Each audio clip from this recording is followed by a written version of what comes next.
Protestano i lavoratori e le lavoratrici di Almaviva Contact, una rappresentanza dei dipendenti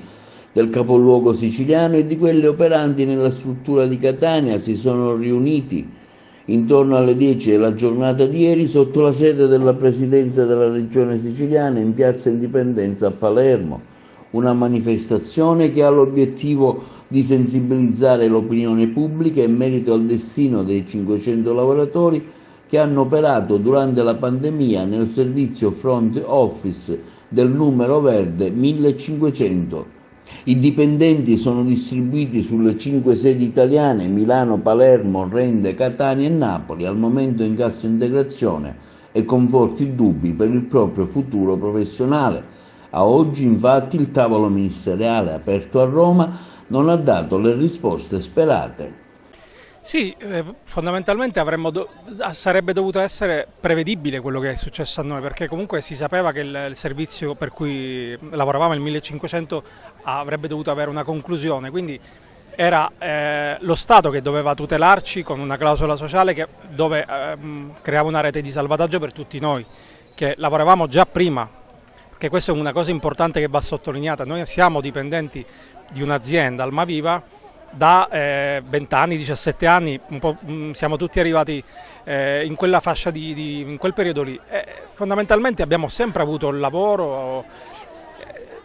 il cambio di commesse è avvenuto in modo improvviso come era accaduto tante volte in passato e ci ritroviamo invece adesso in una situazione che ha dell'assurdo, perché ci siamo trovati sganciati dal mondo del lavoro improvvisamente, come dicevano prima, appunto siamo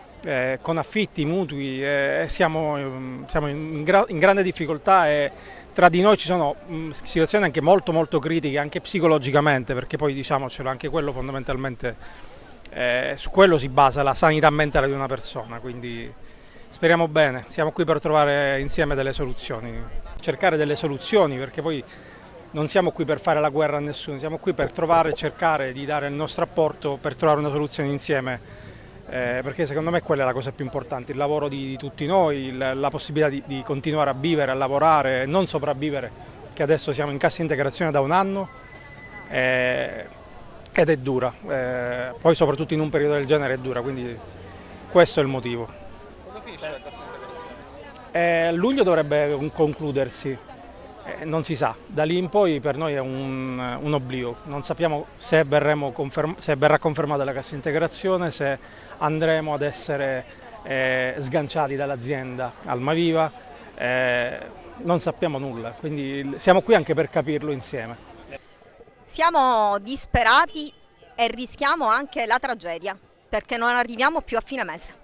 Per cui non sappiamo più come estrapolare la nostra situazione dal contesto, perché comunque abbiamo tutti mutuo, affitti, famiglia, bollette da pagare, non ci riusciamo, abbiamo una cassa integrazione al 100% che durerebbe fino a luglio se qualcuno non trova una soluzione, se qualcuno non riesce a salvarci. Tra l'altro a luglio potrebbero partire le lettere di licenziamento, per cui dopo 20 anni di lavoro a tempo indeterminato presso il call center Almaviva, oggi ci ritroviamo a perdere il lavoro soltanto per avere servito lo Stato e i cittadini, e non esiste, perché comunque non ce lo meritiamo. Assolutamente sì, ci sentiamo traditi anche perché a seguito dei primi tavoli istituzionali che si sono avuti, a seguito dei primi incontri con istituzioni, soggetti politici eccetera, c'era stato dato la speranza che la soluzione si potesse trovare, perché le opportunità di investire queste persone che sono altamente qualificate, lo abbiamo dimostrato, abbiamo ricevuto i complimenti da parte del Ministero, ce ne sarebbero a migliaia, ma evidentemente non c'è probabilmente la volontà politica o imprenditoriale di risolvere il problema di 500 famiglie che oggi non possono più mangiare, non possono più pagare il mutuo. Siamo tutti presi dal panico, perché lei capisce bene che dovevamo essere sistemati, dovevamo lavorare soltanto per un mese, ma invece non è così, dovevamo lavorare solo per... Anche, certo, abbiamo lavorato per il Ministero della Salute, il numero era il 1500, hanno chiamato da tutte le parti del mondo e dell'Italia, perché chiamavano quando chiudevano le frontiere, quindi lei capisce bene che noi rispondevamo, a volte chiamavano anche in lingue, perché giustamente chiamavano gli stranieri.